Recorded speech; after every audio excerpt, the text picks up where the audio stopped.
Bad weather, huh? You may sit down if you like. Really, I would like to have you do so. The light's too bad for reading.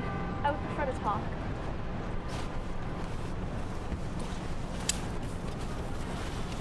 Do you know, you are quite the most stunningest girl I've seen in quite a long time. I had my eye on you yesterday. Didn't know somebody was bowled over by those pretty lamps of yours, did you, honeysuckle?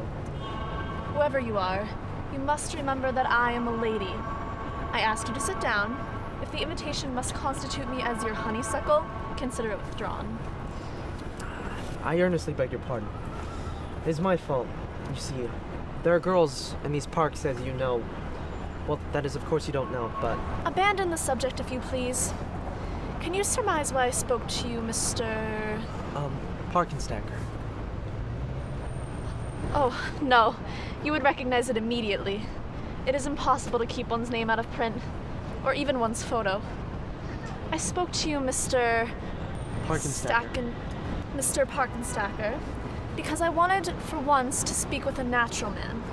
One unspoiled by the despicable gloss of wealth and supposed social superiority.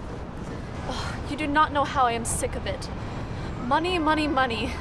I am sick of pleasure, of jewels, of travels, of society, of luxuries of all kinds. I always had the idea that money must be a pretty good thing. A competence is to be desired. But when you have so many millions that... It is the monotony of it.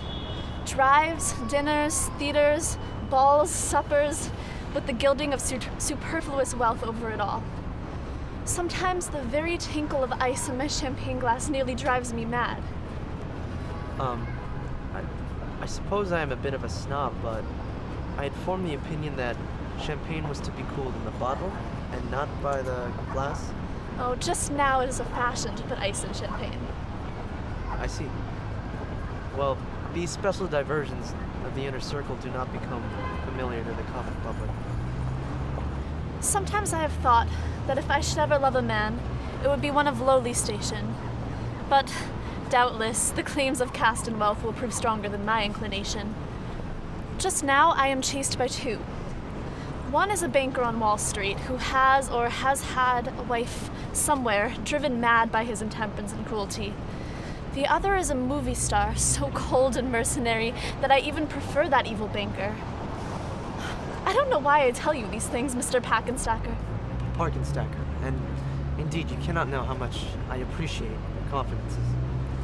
What is your line of work, Mr. Parkenstacker? A humble one, but I hope to rise in the world. Were you in earnest when you said you could love a man of a lowly position?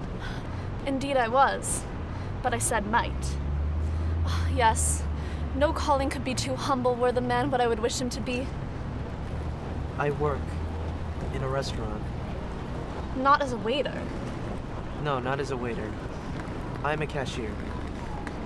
I'm a cashier in that restaurant that you see there. Why are you not at work? I'm on the night turn. It is yet an hour before my period begins. Listen, may I not hope to see you again? I don't know. Perhaps, but the whim may not seize me again. I must go quickly now. There's a dinner and a box at the play and, the same old round. You may have noticed a car at the upper corner of the park as you came. One with a white body. That Maserati. Yes. Good night. May I walk with you? It's dark now. Oh, no. Please don't. Again, good night. Mr. Parkenstacker, your dinner is ready. Mary Jane Parker, what on are you doing out there? To whom are you speaking, mister? To whom? To you. Then I'm sure I don't know what you were talking about.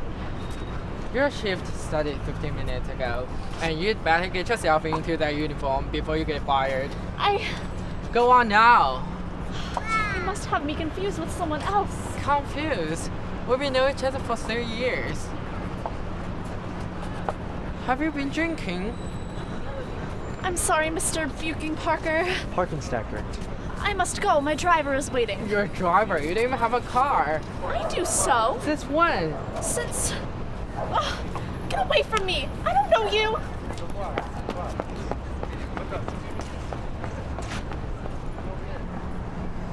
So, Mr. Parkenstacker, your dinner is ready. Oh, okay. I'm coming. Do you think you could park my car in the garage? Yeah, sure. Which one? That white Maserati. Okay.